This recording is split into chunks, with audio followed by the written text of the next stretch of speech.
This happened last year, around prom season. I was a senior in high school, and for the most part, I was just trying to finish the year without any more drama. But, of course, that didn't happen. My ex, Johnny, randomly asked me to prom. We hadn't spoken much since we broke up a few months earlier, mostly because I found out he cheated on me. So, no, I didn't say yes. I told him I wasn't interested, and I figured that was the end of it. He still ended up going to prom anyway, and I went with a couple of my close friends. At first, the night was actually fun. We danced, took pictures, hung out with people. We were trying to just enjoy our last big school event before graduation. But I started noticing Johnny lingering around more than once. He wasn't dancing, just kind of standing there in the background, watching.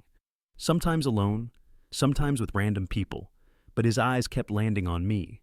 I brushed it off, thinking maybe I was just paranoid or he was trying to make me uncomfortable. After prom ended, my two friends and I went back to my place to spend the night. We were all tired and just wanted to hang out, watch something dumb, and crash. My dad was supposed to be out of town for a business trip, so we had the house to ourselves. At some point in the middle of the night, I woke up. I heard something, like movement coming from the living room. At first, I assumed it was my dad. Maybe he got back early. I was too sleepy to think too hard about it. I got up, went down to the kitchen, and grabbed some water. While I was there, I checked my phone and started scrolling through some of the prom photos and videos we took earlier. Then I noticed a text from my dad. He said his trip was taking longer than expected, and he wouldn't be back until the next day. That's when I froze.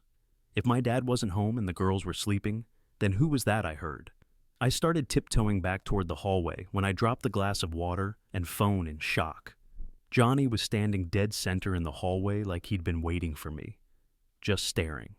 Him and I were both standing near my room. We both looked at my room and back at each other. The both of us bolted for the door. I made it first and slammed the door. I locked it and shook my friends awake. We didn't know what to do at first. We were all panicking. My friend grabbed her phone again and dialed 911. While I was on the call, Johnny started pounding on the door, over and over, telling me to let him in. He sounded angry, unhinged. Then things got worse. We heard another sound coming from the window across the room. Another guy, wearing a ski mask, started banging on it from the outside. We barely had time to react before he smashed the glass with something, some kind of metal object, and started climbing in. But before he could fully get through, we heard sirens, loud and close. The noise stopped. Then we saw him turn and run back into the yard. The banging on the bedroom door stopped too. Johnny must have heard the police coming and ran. The cops found Johnny a few blocks away. The guy in the ski mask got away at first, but they caught him later. Turns out Johnny had convinced a friend to help him scare me, or more. I don't even want to think about what their real plan was. The guy who broke the window was charged for breaking and entering. But Johnny only got hit with a stalking charge, nothing serious. I never saw him after that. I hope I never do.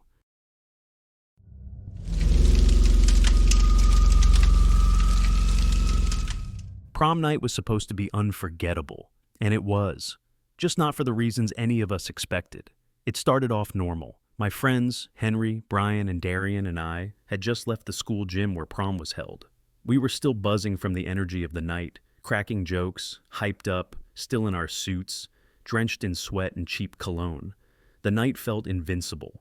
We had plans to hit a house party that was going down about 30 minutes outside of town, one of those everyone's invited kind of things hosted by a guy whose parents were out of town. It was around 11:30 when we got into Henry's car and started the drive. The house was way out there, past the last gas station, down a couple winding roads surrounded by woods and barely any streetlights. About 10 minutes into the drive, I noticed a car behind us. Its headlights were blinding in the mirror, and at first we figured it was just another group heading to the same party. But after a while, it didn't feel right. Every turn we made, they made. Every time we slowed down, they stayed right on us. We started joking at first, saying it was a cop tailing us or maybe someone trying to scare us. But then Brian said something that made the car ride silent. What if they're not going to the party at all? What if they're just following us? We got quiet. As we pulled down the long dirt driveway to the house, the car was still behind us. They didn't turn off, didn't pass, just stayed there. They didn't turn into the driveway with us either. The driveway led up to the house, which sat on this big open lot surrounded by trees and nothing else. No streetlights, no nearby homes. Just this one lonely house. We pulled up, but didn't get out. We just sat there in the car, all four of us scared to make a move. Then finally, the car drove forward. Slowly. It passed us and continued down the road, disappearing into the fog. No one said anything for a second. Then, someone exhaled. We tried to laugh it off, told ourselves it was probably someone lost, or maybe just messing around. Either way, we decided not to ruin the night and headed inside. The party was packed, music was blasting, people were drinking, dancing, taking pictures. At first, it helped us forget. For about an hour, things were actually fun. I was standing in the living room near the front window when I noticed something outside. Bright light. Headlights. Again. Someone else saw it too and shouted over the music. People crowded the window. The same car was back, parked directly in front of the house, headlights shining straight into the living room like it wanted to blind everyone inside. The party went dead quiet. Even the music stopped. We all waited staring outside. Someone suggested calling the cops, but that got shot down fast. Most of us were drinking, and the last thing anyone wanted was to get arrested the week of graduation. Arguments started. Some people said screw it, call anyway, while others were panicking about getting in trouble. While everyone argued, one guy, the oldest at the party, 19, walked to the door. He said he'd go check it out. He was calm, like he wasn't afraid of anything. He said whoever it was probably just wanted attention and was there for the party, or was lost. He opened the door and stepped outside. I remember watching him walk across the front yard. The headlights lit him up, but we couldn't see who was in the car, just the glare.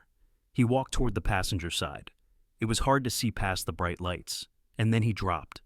At first, we didn't understand what happened.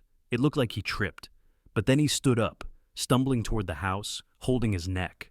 Blood poured down the front of his shirt. He tried to make it back, but he collapsed on the front step. That's when everything exploded. People screamed, some ran toward him, others away. A few of my friends grabbed me and pulled me toward the back door, but I couldn't move. My feet felt like they were bolted to the floor.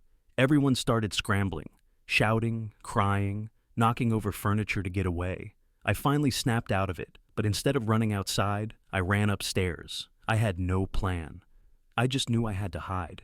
I ran into a bedroom, shut the door, and slid between two dressers pushed against the wall. I curled up as tight as I could, barely breathing. Then I heard it. Gunshots. At first from outside, then closer. Screams. Footsteps thundering through the house. Glass breaking. Doors slamming. More screams. It was chaos. Total confusion. People were being chased. Someone must have broken in. That's when I realized it wasn't just one person. There were more. Whoever was in that car wasn't alone. Some had stayed outside. Others were now inside the house, hunting. I buried my head in my hands, trying to block out the noise, but it didn't stop. It felt like it went on forever. I heard someone pounding on the room next door. A girl screamed, then silence. Eventually, I heard sirens. Red and blue lights flashed through the slats of the window. Then the front door was kicked in again, this time by police. I stayed hidden until I heard them shouting, clearing rooms. One of the officers called out that it was safe. I stood up, shaking. My legs barely worked. I walked out, but I didn't look at anything around me. I knew what I'd see. Blood, bodies, maybe someone I knew. I couldn't take that. I covered my eyes as the officer escorted me out of the house. They walked me outside. I sat on the curb, still in my prom tux, knees scraped, hands shaking. I saw some of my friends crying. Others weren't there at all. I never watched the news after that. I didn't want to know the full story. I didn't go back to school. I found out who died just by overhearing things. Some were people I barely knew. Others were close friends. Darian didn't make it out. Brian did, but he hasn't talked about it since. None of us really have. The school let us graduate early. No ceremony, no final week. Just an email, a diploma, and goodbye. I always wondered if they just didn't want us back there, because too many of us were gone. I left that state right after graduation and never went back. I've been in therapy for a while now. It helps. Kind of.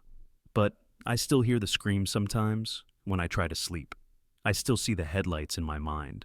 I still wonder what would have happened if we had just turned around or called for help when they were following us or when they pulled up to the house. I wish prom night had never happened.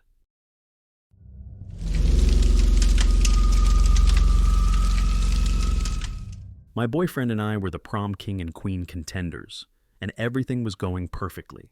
We were both popular, everyone loved us, and we were having the time of our lives, dancing with our friends and laughing together. We were on top of the world that night. But then, something completely unexpected happened. In the middle of the prom, everything was interrupted when a woman walked in. I noticed her right away, mainly because she didn't look like she belonged there. She wasn't wearing a formal dress or anything close to what the chaperones or parents who helped out that night wore. She didn't even look like she was a part of the school. At first, people didn't know who she was. The teachers and chaperones started to approach her, asking if she needed something or if she was lost. Then she got weird. She started making a scene, loudly claiming that her daughter had been bullied and that no one cared enough to help her. She kept saying we all made her daughter feel like she didn't belong. None of us knew who she was talking about, and none of us had seen her before. But she kept going on about how we all deserved to die, and how everyone had a part in it.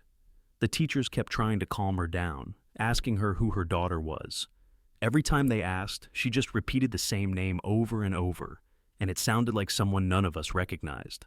The tension in the room started to rise. People were starting to feel uncomfortable. We could tell that something wasn't right. Without warning, she pulled a lighter out of her pocket and set a chair on fire. It was like everything went into slow motion after that. The flames immediately shot up from the chair, and chaos erupted. Classmates screamed, and teachers rushed to put the fire out. But she wasn't finished. She pulled out another lighter and started setting decorations on fire. It all happened so fast. The teachers tried to tackle her, but by that point, the damage was done. The smoke started filling the gym, and it was clear that it was spreading out of control. I could hear fire alarms blaring in the background, and everyone started running for the exits. It was pure panic. My boyfriend grabbed my hand, and we ran with the others into the hallway. We were terrified. No one knew what was happening or what to do. People were calling their parents, and I felt like we were in some kind of nightmare. We were ushered outside by some of the chaperones and waited. The fire department arrived within minutes, but by then, the gym was completely ruined. The gym, which had been carefully decorated for prom, was now a smoldering wreck. We all heard about the fire in the news the next day, and that's when we found out the truth about the woman's daughter. We found out that the woman's daughter was someone who had passed away years ago, way before our senior class even came to the school. She had been the victim of relentless bullying, and her pain had led to her tragic death. But we had no part in it. We were just kids, and this was years before any of us had even stepped foot in the school. The mom had clearly never recovered from losing her daughter. She had become mentally unstable, and instead of directing her anger at the people who actually caused her daughter's pain, she turned it on us, on a whole new generation of students who had nothing to do with her daughter's death. It's still hard to believe it all happened. Prom was supposed to be one of the best nights of our lives, but instead, it became one of the most terrifying. The school was never the same after that night. Some people even dropped out, traumatized by what had happened. We never found out what happened to the woman after the fire was put out, but I'll never forget the look on her face as she set that fire. I still think about it from time to time.